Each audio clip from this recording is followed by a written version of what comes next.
And KP చెప్పినట్టు ఇది ఒక చిన్న సినిమా అని అందరూ చెప్తున్నారు, కానీ యాక్చువల్లీ ఇది ఒక చిన్న సినిమా కాదు. బిగ్ బడ్జెట్ కాకపోవచ్చు, కానీ మేము ఈ సినిమా ద్వారా చెప్పడానికి ట్రై చేస్తున్న మ్యాటర్ అది చాలా చాలా పెద్ద మ్యాటర్. ఇది ఒక కమర్షియల్ ఫైట్ ఉన్న లేకపోతే కమర్షియల్ సాంగ్స్ ఉన్న సినిమాగా ఉండదు, కానీ ఖచ్చితంగా దీనిలో చాలా కమర్షియల్ మూమెంట్స్ ఉంటాయి. అండ్ అది నేను ఇప్పుడు ఇంత ఎక్స్ప్లెయిన్ చేసినా సరే అది మీకు అర్థం కాదు, ఎందుకంటే మీరు ఆ సినిమా చూడాలి. And keeping all that a side, finally ఇప్పుడు మాకు ఒక రిలీజ్ డేట్ వచ్చింది, August 22nd.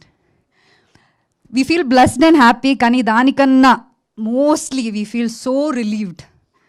ఒక సినిమా ఇంత ప్రేమతో చేసి చాలా హర్డల్స్ ఫేస్ చేసుకుని, ఇప్పుడు కూడా చూసారు కదా పవర్ పోయింది, అన్ని హర్డల్స్ ఫేస్ చేసుకుని ఫైనలీ ఈ సినిమా మేము థియేటర్లో రిలీజ్ చేయగలమని ఆ ఫీలింగ్ అన్నది చాలా చాలా సాటిస్ఫైయింగ్ ఫీలింగ్ అనమాట.